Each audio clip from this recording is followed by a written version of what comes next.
সূর্য উঠেছে, ভোরের আলোয় শান্ত সকাল।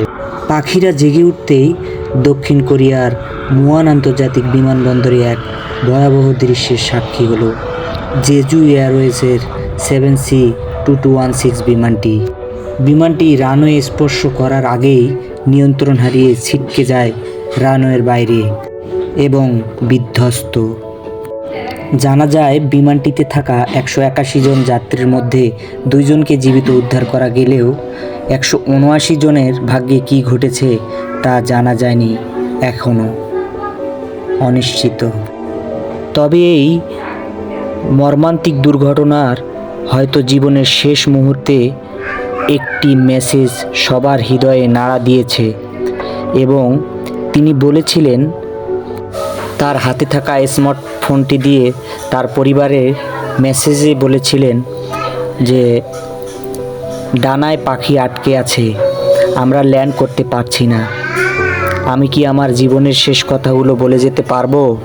কিন্তু তার পরিবারের সদস্যরা পরবর্তীতে দ্রুত তার সাথে যোগাযোগ করার চেষ্টা করলেও আর যোগাযোগ করতে পারেনি।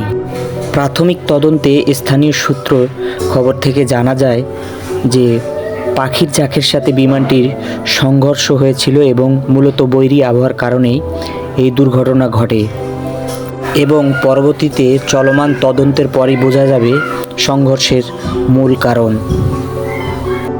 তারা জানায় যে দক্ষিণ কোরিয়ার এই মুয়ান আন্তর্জাতিক বিমানবন্দরের J62216 বিমানটি সকালে ল্যান্ডিংয়ের সময় পাখির সাথে সংঘর্ষের ফলে এবং বৈরী আবহাওয়ার ফলে আটকে যায় এবং তারা রানওয়ে থেকে ছিটকে পাশের একটি দেয়ালে ধাক্কা খায় এবং সাথে সাথে বিমানটি জ্বলে ওঠে এবং বিমানে থাকা 181 জন যাত্রীর মধ্যে 2 জনকে তারা জীবিত উদ্ধার করতে পেরেছে।